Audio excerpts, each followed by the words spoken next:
the most powerful thought is believe in my thing, believe in my music, and be honest with me. I think this new album, the second album, is more about that. It's more about to show for people who I am. I need to put some happiness in my life. I need to put this vision in my work for maybe help other person that more younger than me to see life with more beauty, with more love. For me, music is not only entertainment, but a form of expression of being.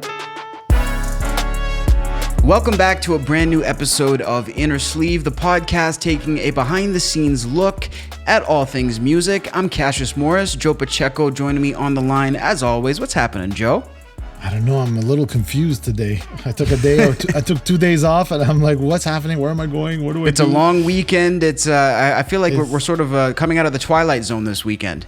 It feels that way, man. Like once I broke, like once I'm stuck in a routine, I'm stuck. But once I break it, I feel a bit lost, getting back in the game. But everything's looking good. Like I set myself up so that like it would be a nice ease in again to the workflow, That is a fact. We got to get back in the saddle. We're back in black, like AC/DC would say. And just a quick shout out to everybody who's been supporting the channel. Listen, this is episode number 85 of Innersleeve. 85 times we've done this show. It's been incredible. And the community, we just hit 27,000 and we're quickly approaching 28 subs on YouTube. So just from everybody here at SoundMojo, we wanted to say thank you guys. The show has been so much fun. And today we're joined with another phenomenal guest, singer-songwriter Xenia, all the way from Brazil, joining us via Zoom from Toronto, Ontario, Canada, in her first time visiting Canada, actually, for the Mix.to conference / convention. And it's an incredible opportunity for artists from all around the world to come and perform, many of them coming to Canada for the very first time through this opportunity. So definitely a big one and a great conversation with her, Joe. Definitely, I mean, we're going to save most of our takeaways for later, but a very positive force in the singer-songwriter community. Wise beyond her years. That's what it looks like, Very much so. That's a great way to describe her. So we're going to hop into that interview in just a moment. Hopping into some news in the world of music, some unfortunate and sad news from the world of Warner Brothers. Of course, one of their OG executives. If you're a music historian or you know your facts about the history of the business, you've undoubtedly heard the name Mo Ostin. Of course, one of the legendary executives at the Warner Brothers label, first recruited by Frank Sinatra in the 60s. That was when he first really started his rise to fame, and working with some of the all-time heavyweights of the business in history, Joe. Yeah, I mean, like you got to start in the mid 50s with a small little label, and then like eventually became rebranded as Verve, which we still know today. And like you said, like when Frank Sinatra himself, invites you specifically to head his label, Reprise Records. It's really cool, and he stayed there for like 30 something years, wow. It all merged with Warner and stuff. So, and the best part is he was credited with discovering and signing Jimi Hendrix after seeing him at, what was that legendary concert? Was it the Cafe Wa? No. It was, what was it? Oh my God, Woodstock. Man, I just had okay, of course, at the festival. Well, that's the thing that we were talking about just a second ago, is that like how many people discovered Jimi Hendrix when he first came to America? Because we've heard this story so many times. Yeah, I can imagine like everybody wants to discover Jimi Hendrix, right? And the Beatles, but I mean, I guess it's just one of those things. He had a full life. He passed away at 95. But what's like you were saying before, if you're into like the inner workings behind the scenes of the music industry, the pioneers, that kind of stuff. Like we always hear your shady stuff, and with Mo you hear good things, like more positive and stuff. And honestly, like I didn't know much about him until I read a specific book, which I ended up pulling here since I knew we were gonna, this just happened. We just got this news, but this book here called The Hitman, and this is all about the beginning. They go back to like I think the 30s or the 40s, of the record industry, all the shady mob dealings and stuff, the payola, and then some 80s, like, albums, people like, let's say like major label heads buying the first million copies so that the album would ship gold or at least, debut at number one. Like, I always wonder, how does your album debut at number one the day of the launch? You know what I mean? Like, it's weird. But anyways, all these crazy tricks and stuff, that they use and employed. It's a really good book. I would recommend it to anyone. So again, I'll show it, like The Hitman, by Frederick Danin. I read this maybe 15 years ago in the metro, in subway on the way to work. I think I've read it twice, and I gotta check that out because it's still a very common thing for people who don't know the payola schemes, the pay to play to get on the radio. I mean, this is stuff that still happens today. Just, I would assume in different forms, probably because of technology. Well, I'm assuming, I haven't kept up with that, but I mean, back in the day, everybody heard the story of the vinyl record where the DJ would put the record and a little bag of cocaine would fall out as their payment or right. Cash or stuff like that, So today, I don't know, do they buy more advertising time at the radio station? I don't know how it really works, but it's still for sure going around today, But anyway, like, we just wanted to highlight a legendary, record exec that, I wonder, I can only imagine how many artists he signed that we know of today, and so many. He was inducted into the Rock and Roll Hall of Fame, and then 3 years later he won the Recording Academy's President's Merit Award. Wow. It's basically like the Grammy saluting an industry icon.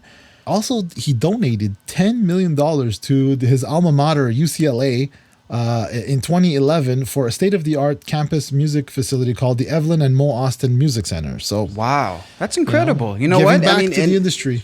Yeah, and like you were saying, it's kind of hard to find a record executive who's universally sort of beloved throughout the business. Most of these guys who are famous executives, they're more so infamous than famous.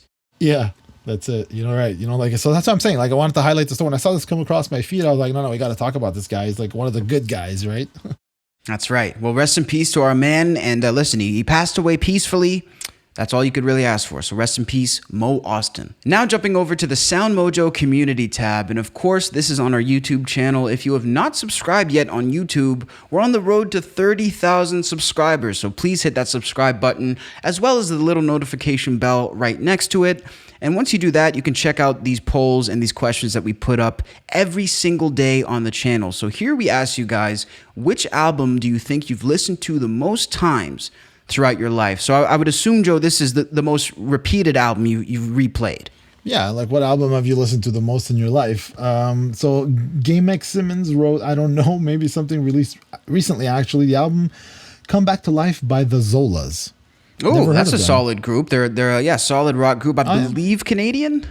That's good. I wasn't familiar with them. And he says, one of the best albums I've heard, and I work at a radio station, so I hear a lot of albums every week because I sort through the submissions. I've been there. That album is special by far the best album I heard in 2021, and you guys should definitely check it out. So definitely thanks for the suggestion. We'll definitely check that out. We have Sean Gagnon, Woonsocket, Rhode Island. Hey, he's a proud man, proud of his city. Yeah. So his top 3 albums is Diary of a Madman from Ozzy Osbourne, Kiss Alive 2, and Rats Out of the Cellar. So this is right up my alley as a kid growing up, listening to these albums. This is like both of our childhoods mixed almost with the Kiss and the Ozzy. Yeah. Well, it's like Ozzy, man, that's a great album. Diary of a Madman. I mean, anything with Randy Rhoads, I love. Yeah. But hard it's to beat. I don't know. I would say my favorite Ozzy album would have been the one with Zach, No More Tears. I listened to that one more, maybe. But I mean, I can't, Well, it was a lot more polished, I think. Like the Rhodes records, it just sounded probably like what it was. They were all just in a room playing together. I've had many discussions over the years. It's like, why does Randy's albums sound very buzzy, very bright, very, almost harsh, whereas Zach, obviously we know it's the production, but it's weird because I don't know. I just find it could have, because the live album was with Randy, you hear his guitar tone as it should be, and so it's kind of sad. I wish we could hear Randy with the great production. Kiss Alive 2, I mean, you know more about that than I do. Definitely not I mean, this is the one Kiss album I humbly think is a bit overrated. because it's mostly overdubs. Like you hear like 21 Paul Stanleys on half these songs. But I mean, I still think it's a great record, and visually the best record they ever released. That cover terrified people, and that gatefold when you open up the album, the most iconic photo of Kiss by far. So yeah, great record. What about the Rat? Have you ever heard this record, Out of the Cellar? I'm not familiar with Rat. You know what? I think my introduction to Rat was modern day off the rails Stephen Pearcy. So I never really cared to venture deeper into what I saw as my first impression. But I know there's tons of gems that Rat has, and I got to do my homework. Yeah, well, I was there. I remember seeing the first time the Rat video and like being impressed, and I loved the songs and stuff. So like I was ripe. I was like 10 years old, you know. So for me it was like, man, I love this stuff. I don't think I've actually listened to the entire album. I think I've just like mostly, you know, the videos or the singles, as they say, you know. But definitely thanks, Sean, for participating and like dropping those three. What about you? What's the album you've listened to the most in your life, Cassius? So there's a couple. I think up there is definitely Number of the Beast. You know, that was like, I remember I had like a gift card to buy 3 CDs or whatever, and I got Number of the Beast, Kiss Greatest Hits, and For Those About to Rock by AC/DC. So I think those two, the Maiden and the AC/DC ones are up there. And then the other one, which I actually had to recently retire because this past year I replayed it more than anything else, was Blonde by Frank Ocean. Of course, 2016 release, I'd never heard. I was like, I'm not going to listen to an album with a guy crying on the cover with green hair. That's ridiculous. And then I put it on and I'm in love. So yeah, but I actually, like I said, Joe, I had to stop playing it this year because you don't want to ruin it. You just gotta enjoy. Yeah. Well, for me, man, like there's so many albums. I mean, I could just say Master of Puppets. I can say all those albums. Like, but I mean, like I'd say, if you want to give it like a chronological thing, like I would say Motley Crue's "Shout at the Devil" was the first cassette I ever got. I should have known. Yeah, I killed that thing. But like you, Number of the Beast, Queensryche, like I mentioned last week, Operation Mindcrime, still an album I listen to today, and like we'll discover new things that I never heard.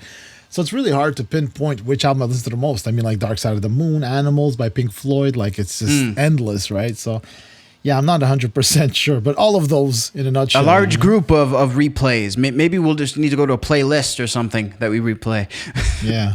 Now, something new we've been requesting on the SoundMojo Comms tab is suggestions for music for us to go and listen to. Now, of course, obviously, we post a lot of music for you guys. We bring you a ton of artists, but we've thought, hey, we're sure there's tons of artists that you guys like that maybe we haven't heard, you know? So, I'm pretty sure of that. Yeah, we've seen so many responses, Joe, especially on our Twitter. I think, 50, 60 responses to the last time.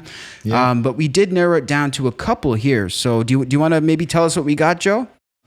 Yeah, so I love this meme actually. Just the man himself. Yeah, like it's so perfect. He's explaining the Phil Collins song, and meanwhile he's about to just murder the only likable thing about him. I know, seriously, it's crazy, this movie. Yes, not Donald Fagen. It's not new, but I've been listening to Steel Pulse, True Democracy a bunch lately. It's 40th anniversary, so definitely not new.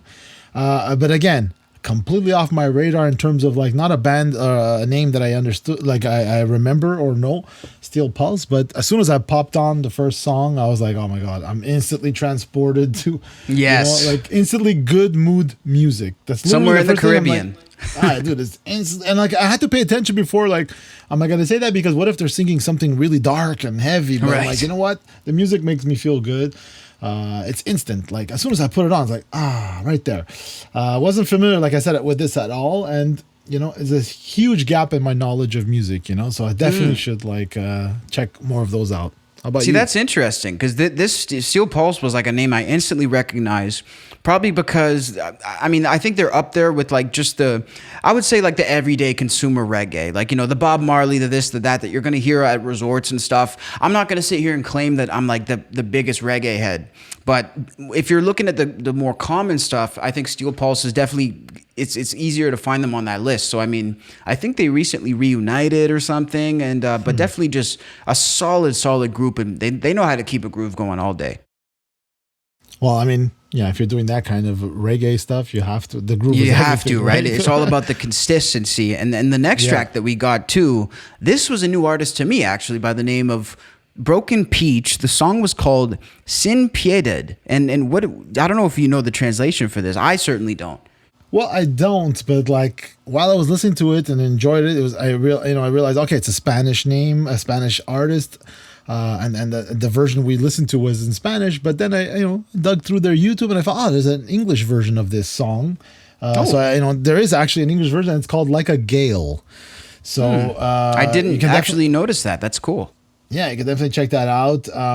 There's like I was saying, there's from Spain. I did a bit of research. So from Spain, formed in 2009, and they call themselves Rock Soul.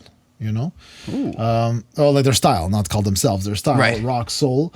And from what I can gather, there's a lot of cool, interesting cover versions that they do on the channel, so people may enjoy the covers. But I also noticed like some of the live versions. I saw that there's seem to be fronted by 4 female lead singers and then a backing band. So it's visually it's very cool. With the lights and their stuff and their visual aspect, the aesthetics. That's what I was looking for. But definitely it was pretty cool. I enjoyed the song. It wasn't something it was a good song. Yeah, it wasn't something like, I don't think, like it's something that I would have like, wow, like really freaked out over. But I mean, nothing wrong with it. It was great. I enjoyed the Spanish version. It brings me to mind, like one of my favorite bands being Opeth. They released their last album in both Swedish and in English. Wow, that's incredible. Exactly. That's what my point was like, it's a lot of work to be able to do a song twice and make it work, because sometimes the words don't flow timing wise, right? With like the syllables and stuff. So it's like, it's a lot of work. And even on YouTube, Mr. Beast does that as well, right? He has like 10 different channels of languages, and he has like over 10 million subs on each one. It's so funny. I saw him on Joe Rogan talking about it, and he said to Joe, I don't know why you're not doing this. And I said, probably because he does 4 3-hour podcasts a week, and that would take forever. But I mean, definitely a good idea, though. Oh yeah, for sure. I mean, look at our home here, Watch Mojo, right? We have so many different languages and channels, right? I was surprised to even know we have Watch Mojo Vietnam. Wow. Right? Like, there you go. I've seen Israel and all different countries, and it is Italy. Incredible. So shout out to Watch Mojo. Well, because like, you don't want to not that you want to alienate, you want like even someone who doesn't maybe not understand English or French, let's say if you're French, and like they can still enjoy the content. It's just you need to know what's going on. So it's definitely a smart move, but like musically I think it's a little harder because you have to sort of make the words fit or maybe rhyme or maybe like fit in the tempo, so like it might be a bit harder than just translating a video or dubbing a video in another language. So anyway, I just want to say thanks again for the suggestions. Every Friday we'll be asking for more suggestions, and then we'll check it out and we'll mention them on the show. Bit of a curveball question for you guys this week. We asked, what did you have as a teenager that you don't have now? And this is I'm curious to see what the answers are here. Yeah, so we have Maniac Mike F. Heck yeah, love riding bikes and pulling wheelies. So okay, that's great. A skateboard. See, that's someone who's missing his skateboard. We have DV Lingdo. Rad was obviously the movie. I don't know if you're familiar. This movie, like, it was rare, like in the day, to get movie about, especially as a kid. Riding BMX. I was so into BMXers, and this movie was the first one that we saw like as a movie all about BMXers. So for sure, I had to, when we used to rent videos on VHS, and I had to rent it and watch. I must have watched it like 5 times before I had to bring it back. My cousin, and you had to rewind it before you brought it back. That's so funny. In my lifetime, I've done that, and now here we are. Yeah, like, that's it. So that's kind of why I chose this, because like that's something for myself as a teenager I miss, is having my BMX, and just like riding around the city, and my skateboard as well, but just like my BMX. We have Legend here, which thank you for correcting me. Apparently, I was pronouncing the first part of the name properly, and it's Unzet.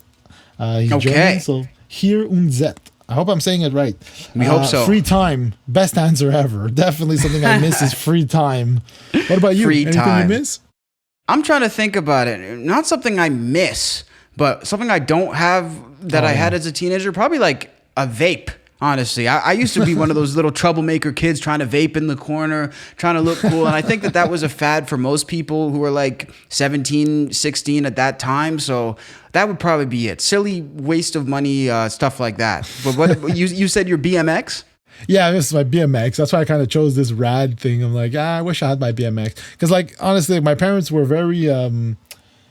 I don't know, not strict, but like very organized. Like if you didn't use it, you know, like you lose it kind of thing. So here in Montreal, we have these crazy winters, so you don't use your BMX, so it's stored. Yeah. In my garage, not my garage, but my basement or something. Then when spring comes out, you're back on your bike, right? So here comes spring or summer, and I'm like, hey, I'm looking around the house. Where's my BMX? Where's my BMX? Oh, you weren't using it. We threw it out. I'm like, no, you threw out my BMX, you know. So wow. Yeah. So I kind of wish I still had that thing, you know. Oh, that's brutal, man. And hey, another thing, maybe free rent. That's something I definitely don't have that I had when I was 15. Yeah. That's a good one. This is a good one. Here we ask, what song are you fed up of hearing? And we see someone who, whatever he's hearing, I do not want to hear that. Yeah, exactly. So we had Jacob Wisely. Joan Jett, I love rock and roll. And it's so funny because I laughed when I saw this. I'm like, we just spoke about this last week. I love Joan Jett. So we all do. But my God, this has to be the most overplayed rock song of all time. Yeah. I'm not sure if it's the most. I mean, it's definitely got to be there. But it's maybe at least top 5. Oh, for sure. And then we have here again, Atem Los from Helen Fisher. When will the torture stop? The torture. I'm not familiar with that one. Yeah, Johnny Hall, Eye of the Tiger. I actually don't hear that enough, I find. You know what? That's out of all the totally too replayed songs, that's probably the best, one of the better ones. Like that's a pretty solid song. Yeah, I enjoy. Like when it comes on, I'm not like cringing and fed up of it, you know. And I grew up at the time when this was like mainstream popular. Everything. But I mean, to each their own. Like so, for sure. Maybe in where he's from, they just overplay it, right? Bob Turek, anything by Journey, the worst band of all time. Worst band of all time. Okay, that's a little bit of a stretch, Bob. A little bit hard, but hey. To each their own, right? But I can see that too, especially with the "Don't Stop Believing" and all that stuff. That song it has a life of its own. I think, that song is taken on its own thing. You know which one I'm sick of, and I don't know if you're gonna like this, Joe. I think I'm good on hearing any more Boston songs. Ooh, I gotta be honest, man. More Than a Feeling, I'm good at this point. It's enough already. It's more than enough, is what it is. I would tend to agree with you, I guess. I actually like Boston and stuff, but yeah, I know what you mean. But here's one that might shock you, which is one of my all-time favorite bands, but I can't hear Enter Sandman anymore. Okay, that makes sense, though. I mean, I think isn't that like a band song at Guitar World or Guitar Center or something? Yeah, exactly. That's it. It's like when it was the 90s when it came out. Of course, it was fine, right? But like that Wayne's World movie was, you couldn't play Stairway to Heaven. There was a sign on the store, no playing Stairway to Heaven. Forbidden riff. Every kid gets there. Every guitar they pick up, they start playing Stairway to Heaven. Well, Enter Sandman is the next Stairway to Heaven from the 90s onwards. Every kid that went into a music store was doing down, down, down, down, down, you know? So yeah, I'm sick of that song too, you know? Now that I think of it, I'm getting sick of it. I'm sure if I didn't listen to it for a while, I would like it, and I still do. I like the aspects of it. I remember when it came out, and I actually heard it on the radio. And what I loved about it is we never heard Metallica on the radio here at that time. So when that song came out, I was happy that it was on the radio. The Big problem shift. is the radio it got stuck in there, and it's just been looping for 30 Never years, left. man. Like, it's enough, you know. And I'm so glad that Stranger Things took Master of Puppets instead of, let's say, a riff like Enter Sandman. It would have just made me like, I don't even want to watch that anymore. Exactly. Just a little off that beaten path of like their number one track, a little more original. Yeah, that's it. So that's my choice. Our next post reads, what was the loudest concert you've ever attended, and was it enjoyable? And I like that last part of the question too. Yeah, you'll see why. But this is, for those who are curious, this is Brendan Urie from Panic at the Disco. Oh, look at this. That's but cool. But in Muppet form, you know. I've seen that guy live, and he is fantastic. Yeah, he's quite a powerhouse, I've heard, on stage. Yeah, big time. Okay, so we have a Mark Lee Fillion, Metallica opening up for Ozzy on Master of Puppets tour. They brought six stacks of Marshalls and cranked them to 11. And I replied to him this morning. Oh, he wrote me back. I replied to him this morning, that's awesome that you caught that show, because I was too young and I just gotten into Metallica when that album came out. So I would have loved to see the Master. But I caught them. I was in the 8th grade. I caught them on the like I wrote here on the Injustice for All tour with Queensryche opening up, which I was just getting into as well. I remember skipping school that day just to go. That's badass. Just to go to the music store because I knew they were signing autographs, and then maybe meeting them at like the hotel before the show, kind of thing. So I remember. Hope my mom is not watching, but I skipped school that day. Yeah. Sorry, Bob. What was our next response? Glenn Hurd. Motley Crue's Dr. Feelgood Sydney. Loved it. New kit. Ooh. So probably, I would assume Tommy Lee? Well, I mean, I'm assuming, but like new kit, probably. I'm not sure what that means. But I don't know if it's recent too. Like, because like I know they're touring now in the States and stuff. Tour with Def Leppard. So I don't know when this was. But yeah, but you know what, man? Like, I think the last time I saw a Crue show, wow, it was a long time ago. It was for the Dr. Feelgood tour. So this is probably what he's talking about. Yeah. So this is probably back then. And it was like the first or the second time that you got to see like Tommy Lee doing that crazy solo where it goes in the middle of the stage upside down and all that stuff. So that was when Doc McGee took over, right? Or was he with them for Shout? Yeah, I'm not sure about Shout, but yeah, most likely. Definitely for Dr. Because that's when they were newly sober too. So they were like re-energized. Interesting. Yeah. Yeah. Third Eye, probably Boris. Was enjoyable with earplugs. I've heard of this artist before. I've heard this name. Boris, or as we say here in French, Boris. There was a French artist like that, but like like a singer-songwriter. So I'm not sure if it's the same guy because I don't picture that kind of music being excessively loud. Yeah, I guess. But maybe it's someone I don't know. And then we have Sean Gagnon again. Rammstein. It was also the hottest. Lots of pyro. Yeah, I feel hot just watching some of those clips. Yeah. Like, especially when they have the wings on their back. Can you imagine how hot that must be? I can't imagine anything that they do. And, like, those guys, the fact that they even exist is mind-boggling to me. But I also wonder, like, just the production cost of their tour. The whole thing just blows my mind. Yeah, but I mean, like, that's like one thing, like, there's not a lot of shows I would go see, but, like, I want to make sure I see at least them once, Like, I missed, let's say, Daft Punk, those crazy shows. I would go see this at least once. For me, I've had two like loud concerts. One was more enjoyable than the other. The first one was Queens of the Stone Age at the Bell Center in Montreal. So you're looking at like a 20,000 seater. That's amazing. And I was pretty far at the other end where the band was blasting, and I had earplugs, and I was like, wow, thank God I have earplugs. That was loud, but it was enjoyable because I guess I had earplugs and I was far. Second show, I mentioned it on the show before, was Venetian Snares, which was like an electronic noise sampler kind of guy. Weren't they an opener for someone? Yeah, it's one guy, but he was playing with Daniel Lanois. So I went for Daniel Lanois, thinking, okay, he's going to get nice lap steel and some electronica music. That's what I do. I love it, right? Right. No, my friend. I was not ready for this. Thank God I brought earplugs because wow. I was sitting literally in the front because Daniel Lanois, there was not many people there, So I'm like sitting there and, Daniel's playing his stuff and it's like, oh yeah. And I have these, couple of older gentlemen in front of me, with the white hair. You could tell they've been fans for a long time. Right. As soon as that guy starts playing his samples, it was so loud. I felt it through my body. Like I felt it as I called it a sonic assault. I felt assaulted sonically. Holy smokes. But from the first couple of beats this guy played, they literally turned around and went to the back of the place. Wow. And these guys, I mean, gray-haired concert veterans, it takes a lot for that. So that was, and I found like it wasn't enjoyable. Like, I mean, if I didn't have the plugs, nobody else could have enjoyed that. When I took out my plugs at the end of the show, there was a guy next to me saying, "You're a genius, brother, for bringing those things." I'm like, "How did you stay here that long?" I'm like, how did you stay here that long? And then I went to check just the next day on the Facebook, like the event, and there was a couple of people that complained that it was just excessively loud. It's not enjoyable to have it that loud. It doesn't need to be that loud, especially in a small venue. If you're playing outdoors, maybe because you want to reach the person all the way in the back, but in this place, I don't know, it was way too loud for my opinion. What about you? No, it gets ridiculous at times. For me, the weirdest one is like louder than any show I've ever been to was a middle school dance I went to.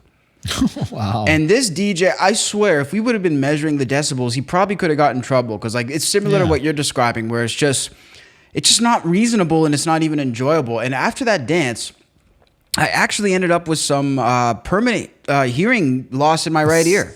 But that was also because someone came up and yelled in my ear during this. So that's the problem. Is it? Yeah. You can't have a conversation. You can't enjoy the evening and like. Okay, I get it. You're at a show and stuff, but like you're at a school event, so you're always going to be talking to your friends. There's always conversations, so it's a little ridiculous.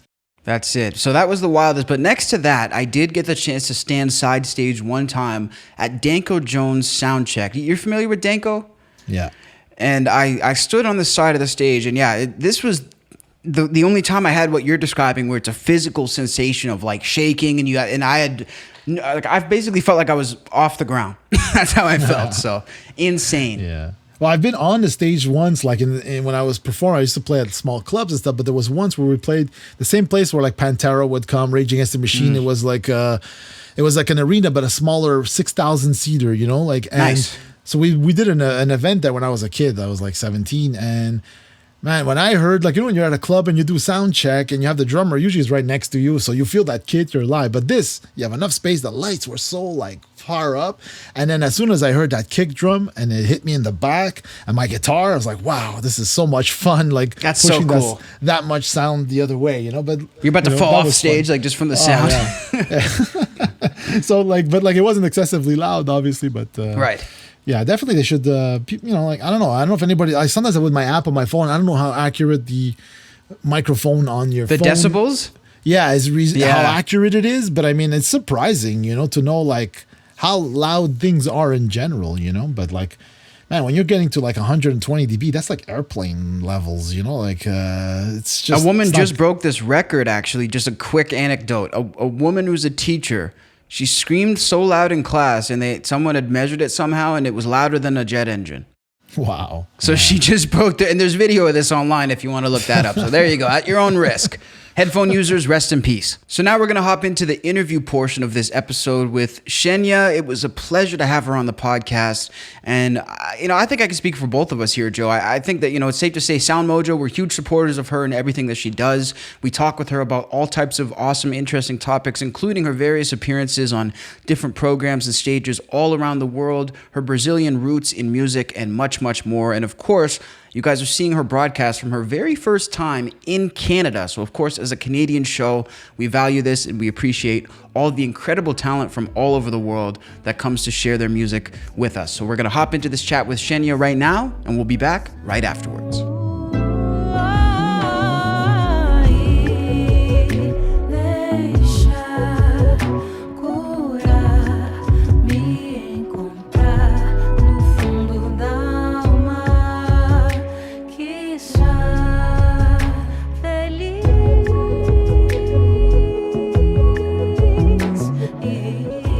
What's that like for you when you're out there switching time zones and constantly on the road? Is that a tough process to maintain the music with that as well? I'm trying to connect with this lifestyle again, because we were like 2 years locked in the apartment, and I'm taking the shape again. Yeah. It's like working out again. You have to start to work out again. Yeah, there is a gym in the hotel. I need to go. So what do you think of Toronto so far? I mean, because obviously, it's booming right now, especially being back from COVID. What are your thoughts on, the music scene and all the exciting stuff that's happening? I don't have some great expectation about Toronto yet, because it's my first time here. I never thought in my life that I could to be here. So I'm very excited, but I'm trying to control the expectation. People in Brazil said me lovely things about here, and I'm waiting that maybe will be a great experience here. I'm very excited. Very cool. I mean, so in terms of, being from Brazil, is that where you live full time and then you tour out of there and then go back? Yes. Okay. Before the pandemic, I was on tour with my first album. So I did a lot of concerts outside from Brazil, and was amazing. Even sometimes I didn't know much about the festivals or the local, but it's always amazing to change, experience a new, and know other cultures and play my song for in other countries. Yeah, 100%. So what is the music scene like in your part of Brazil? Because I know you're originally from the state of Bahia, northeast Brazil. What is the local music scene like? Yes, Bahia is a amazing state from Brazil. Is a state that we called a brilliant place because we have a very deep roots in a black ancestral history. So Bahia is almost the first place that the colonizer encountered first in Brazil. So we have a sad story about slavery. I think it's very common in Occident, but the beauty about this is the mix of cultures. But our culture is very based in African ancestors.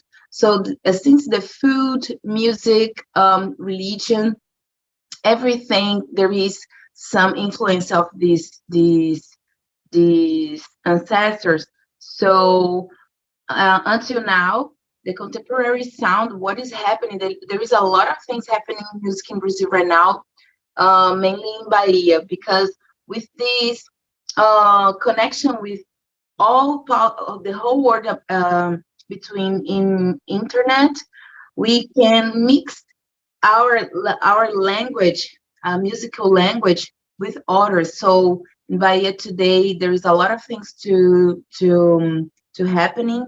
Mainly with a new Black artist putting your perspective about art and rising in a different way about other times in history. Wow. I was wondering, like, curiously about like the music. Like, you've obviously been playing since singing and doing music since you were young, right? Yeah, mais ou menos. Mais ou menos, okay. And like, I was just wondering, like, what is it a family thing? Is it something that everybody just always does music? Like, how did that get started? Yes, I always loved music since I was a little child. I remember that when I was playing a song that I loved in radio, I started crying. I didn't know why I was crying, but some types of music make me feel something. I don't know explain. It's some spiritual thing. But that's music. My father was a singer and guitar player too. Even we didn't join together because my mom raised me these things, couple problem things, but I had this emotional influence because my father did that. So when I grew up and I was like in a teenager era, I started to interest more for music. I would love to do that. And when I moved to São Paulo, because today I live in São Paulo. I'm living in São Paulo. When I moved to São Paulo, like 2004, when I starting another career, like as model. I started to know because São Paulo is a big city with a lot of cultures as New York, these big cities. So there is a lot of people with different cultures, and I start to enjoy with musicians, and then everything started. Wow. So what kind of music were you listening to then? Like your father was playing what? What kind of music? Very, very traditional Brazilian music that we called MPB. Brazilian music, popular music Brazilian. Okay. So there is this influence like bossa nova or samba. Very, very traditional. Today we can call like that traditional. I'm doing a lot of different things, more contemporary musical language, looking for whole world. always Right. putting this bass, like drums from candomblé, mixing with jazz, mixing with everything that accosted me along and for all my life. But my father was more traditional guy. Eu e ela, sob a sela do cavalo, coração, corrida louca, louco sonho vou sonhando. E ela, e o cavalo chama a vida. I was wondering because like I was listening to the record and like I heard the talking drums and you hear all the Brazilian stuff and I was wondering like how, how you market something like this coming out of Brazil, because it's not like, I don't know if radio here doesn't play this kind of stuff. So I'm just wondering like what are the challenges? I think I don't have a red answer for this question, because I feel this is very natural, how everything is running fast right now, and how our influence. I'm very curious person, I don't feel like music is something that is ready. I think everything's always to be put, have to be put something new. I love to be in the studio, like playing as a child. Let music to be what it's to be, free music. So there is, as I said, there is a lot of reference, but it's not ready. There is, if I put something like that, boom, like a science, I don't know, you can creating and listen the music and listen what music wants. So I feel the challenges, I think always have challenge, but I think it's the grace about music. Be challenged by music and open your heart, open your mind to do something new. And I feel very excited to be artist in this time and do what I'm doing right now. I like that answer a lot. Yeah, I know. I'm just wondering, is it because you have more freedom to just explore? Whereas maybe back, because if you had like a record label, I guess sometimes they try to make you do something, right? But like you said, you like to explore in the studio, right? Yes, I don't believe in patterns. I feel music needs to be free always. I would agree with that for sure. And, I like that the answer is, it's more so a creative challenge, which you enjoy. And it's less of a challenge of thinking, who's going to promote this or whatever. I mean, like you're saying, you let the music go where it wants to go. Is that how you've always been with your process? Or did it take a long time for you to get to this point where that's how you create? I feel like very blessed person, very blessed artist, because I had and work with a lot of creative producers and musicians and people that are surround me by a lot of things, and I'm very open to listen everything. But I think this work specifically that there is like 1 month that I dropped my album and streamings. But I think I'm doing that since when I started. I had this vision. I want to be not pattern artist, and even when I was singing other songs of other artists, singing at the night, like in the clubs, these things more common. I was developing my thing, But I think when I did my first album called Xenia in 2017, yes, I started dream. I started to be more the artist that I always needed to be, that I always wanted to be.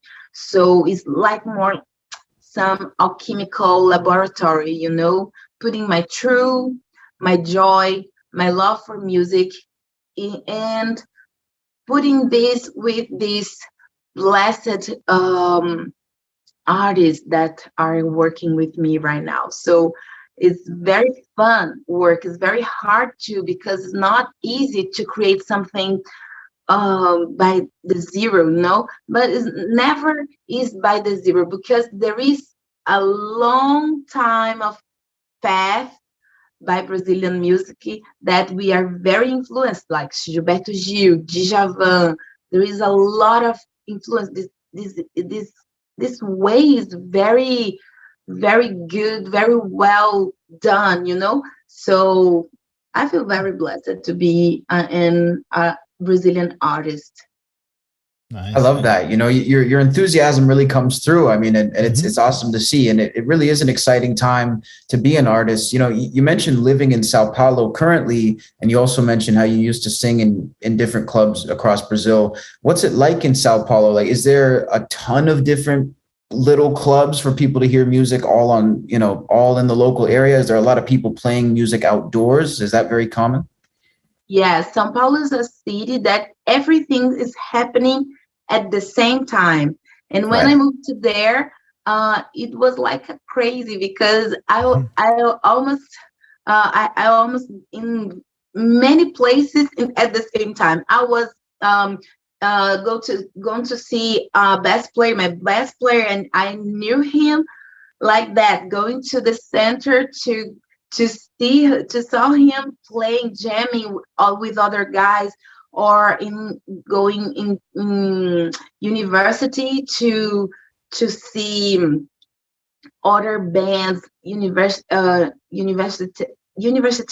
I don't know how can I say that, college bands. Yes. College bands jamming, these things like fusion and improvising music. I always loved that. So in clubs with a new scene of the time, for example, 2004 was very different what is happening today right now. So there is, for example, today there is more Black artists playing and enjoy this new scene right now than 2004, because there is a long path about racism and it development about that. But right now there is something happening, a lot of types of different, because Brazil is a big country, continental country with different cultures inside of the country. So in São Paulo is a platform that concentrates a lot of about this multicultural influence, and you can know musicians from Pernambuco, Ceará, Belém, south from Brazil, Bahia. Everything is mixed in São Paulo and help you to construct an idea. You are jamming with a lot of types of artists, so it's very warm scene. So I think this is happening around the world right now. So London, UK, here, I feel young artists are waking up for something, for artists. So in São Paulo is not different. I think it's like thanks to the internet in a way, right? Where music will get out regardless of gatekeepers. So like someone wants to discover you, they can totally discover you, and they don't have to wait for someone like a radio to tell you, listen to this. And I think something about the industry like was there before is not more, even there is a lot of major something like that, but I think today you can do your music in your room, so you can do that with the most honestly, so you can put it in on internet, and another day you know, that's it. Everything are happening very fast, so it's happening nice. I'm very excited. Are you happy that's like are you able to keep up with the pace like of it's happening fast and you're comfortable with it? I feel it's very nice because I am how can I say that in Portuguese? I could just say that I am a fruit of that. I'm a fruit of this time, you know, I'm a fruit of this time. I don't know if I did my work more younger than I am now. if people could listen what I'm doing now. So I think everything is nice, but the time we are living with this level of technology is very good to be you, to be to put in your creativity, not to think much. Oh my, I understand something about algorithms and streaming these things, but always will be challenger. You know, I think every time will be your wall. The wall always, you know. So I think these things help us to be more strong, more powerful. You can put something in a high level too. So I think for this reason I feel very excited because I feel I'm doing a great work. I'm doing a great job, you know. How much this wall grow up, I put something new. I put something more powerful. I feel that. I'm in a second album. I feel like, oh my God, I did that. So I know. yes. 100%. That's a great answer. Sem razão, se deixa seduzir e se entregar. Eu quero mais amor real e que seja em paz. One thing we were curious about is your performance on the Colors on YouTube. We were just very curious about what that process was like for you and maybe walk us through how that came about. Yes, it was a surprise for me too, because I was in São Paulo doing my things. And after to be nominated for Grammys, I think 2 months later came this invitation. And I was, what? How they know about me? They are from Berlin. Yeah. Even with this opening about internet, we never thought that people around the world are looking what are you doing, but That's it. They the are. opposite. Yes. And then I went to there and it was amazing. I felt like everything was in the way that I always wanted that be. And the guys from Colors, amazing, very professional and artistic program show. So, and was very relevant for me because it was my first album and gave me the sensation that more people around the world were seeing what I was doing that day. So I'm most knowledge by because the Colors. So I'm very, very grateful. Yeah, that's how I. And to be in the middle between this curator, because Colors is very responsible to show for the world new things are happening in the world without you know. And I was like, oh my God, I'm this. That's the first time I saw you. Was that recording was Colors, and I was like, wow, this is awesome because I love the way the microphone looked. What you were wearing was beautiful. You know, like you said, very artistic. Yeah, aesthetically is another thing. Wow, it's very simple. It's very very delicate, but it's very beautiful too. So nice. Do you think that something like that is I mean, because it makes it look so simple, and I mean, your years of practice, you make it look so easy. Do you think that that almost gives the wrong idea to people? Because I mean, it's not an easy thing whatsoever to perform or to write songs. Yes, I was thinking about that another day. You read my thoughts. I do make be easy, you know, because it's not easy. Every day I need to handle with something to be the artist that I want to be in a position that people see me as I want to be. Yes. Exactly. So, yes. So there is no formula. It's right to say formula. There is no formula. I think sometimes you can be handled with hard situation, but for me, the most powerful thought is believe in my thing, believe in my music, and be honest with me. I think this new album, the second album, is more about that. It's more about to show for people who I am, who I am, because I didn't even knew what it means that.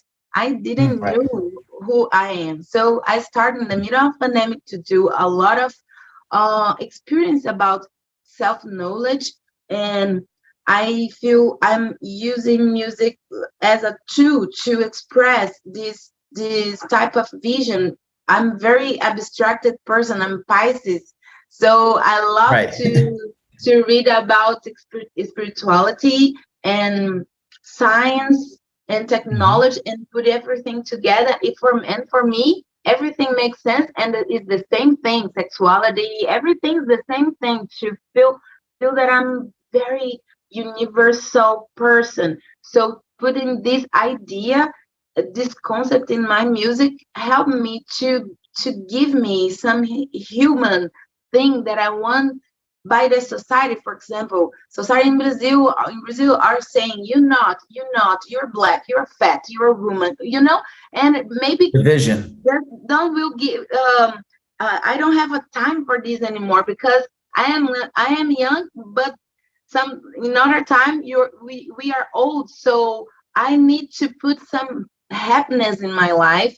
I need to put this vision in my work for maybe help other person that more younger than me to see life with more beauty, with more love. Give a chance to have a time, 10 minutes, and see the clouds. Think you are more, you're biggest than you think you are. So for me, music is not only entertainment, but a form of expression of being. I don't know. I couldn't have said it better, to be honest. Xenia, you're getting ready for your Mix 2 festival in Toronto. Anything else you're looking forward to, coming up in the future, or that the people should know about out there? The only thing that I'm very excited to be in festivals here, mainly in Mixto. People are very excited too in the social media, and I don't think what I need to expect, but I'm very happy to be here. It's an honor to be here. After everything that we passed through, return to the stage, return to travel, to do my music. It's an honor. I will give my best. I will give all my love, my happiness, my sound. I think will be a great experience. Awesome. Well, we're really excited for you. Good luck and congrats on everything. Just keep killing it. Thank you for having me. Thank you for everything. Parabéns. Obrigada.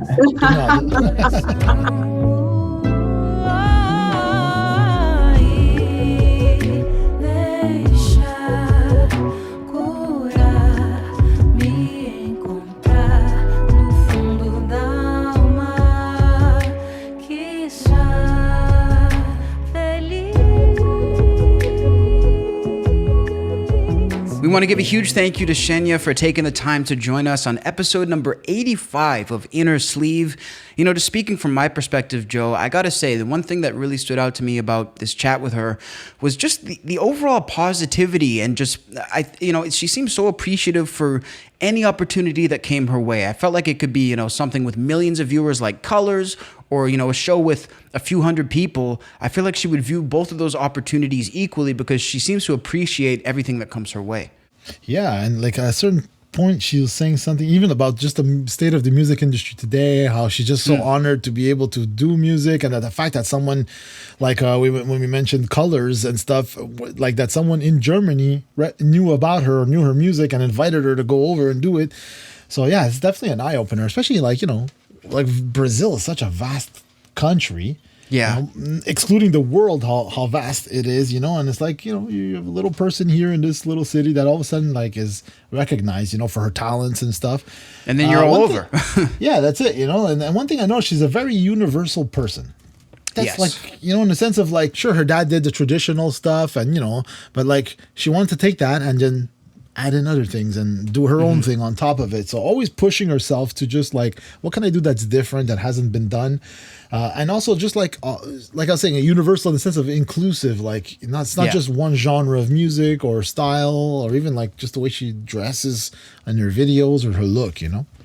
That's the thing. I mean, it's very cool. You can always tell that, like, in the rear view mirror or like in her peripheral vision, there was like the rest of the world. Like you're saying, she was never just sort of, because some people get very tunnel vision on their little corner of the world, which makes sense because you got to focus on you. But I think for artists especially, it's always good to remember that there's other stuff out there. And even if you're in a major city, people always say, oh, if you're in a small town, go to New York. I think if you're in New York, go to a small town. You know, like, just if you're an artist, just travel. And I think that's an important thing. Yeah. I think more than ever, I mean, like today, it's like with the technology, like your music can get everywhere. And, you know, like you said, small town, well, maybe it's not about gigging all the time, where, you know, like it's also, you know, gigging and just putting the work in, and like, you know, I mean, that's so vague, putting the work in. I understand that. But I mean, like, you know, there's marketing, there's like, you know, maybe groups, Facebook groups or other groups that, like, you know, where the community is looking for that kind of stuff. So like, there's so much more potential for artists in a small town or in a small places to access, you know, or for the people to get access to their music. 100%. It's, you know, the beauty of it nowadays is amplified through technology, and, you know, the accessibility is incredible. And, you know, we appreciate every single artist out there who is working on their craft, who's trying to, you know, make a name for themselves out here. We're glad that you guys tuned into this new episode to get some tips, and, you know, hopefully this helps you guys out on your journey to getting where you want to be. Of course, if you want more tips, tricks, and overall music content, make sure to subscribe to SoundMojo on YouTube. We're on the road to 30,000 subs, and we're closer than we are far. So listen, hit that subscribe button. We would really appreciate it. Also, hit that little notification bell on the SoundMojo page for real-time updates on everything we're doing. We have On This Day in Music every single day on our YouTube and social platforms at SoundMojo. And the community tab, as you guys saw in the beginning, is always popping on the page. So make sure you go and give us some suggestions. Let us know what you're listening to. And I don't know if I'm missing anything, Joe, but I feel like we're covering our bases. Yeah, I just want to add thanks to everyone who's been participating in the comms tabs, the suggestions and stuff. We've noticed, like, even like the fact that we do On This Day every day on the channel, we noticed there's a lot more, you know, views. It's all about like the views and stuff. As you know, it's just the fact that like the channel's growing a little faster, a little better. We're starting to feel that bit of that community vibe, which is what we want, right? We're always aiming to get like a community vibe. Like, which artists do you want to hear? Which music do you want to hear on the show and stuff? So that's what that's the aim of the show. So I just wanted to thank the, you know, those who have participated, and, you know, it's been a nice little push, you know, to the channel, and gives us a little bit more motivation to keep going, you know, and like discover and try different things, you know. And as Joe is alluded to, we're just getting started. We have plenty of tricks up our sleeve, and we can't wait to keep bringing you guys fresh new content every single day, every single week. And thank you so much for tuning into episode number 85 of Innersleeve. We'll catch you guys next week.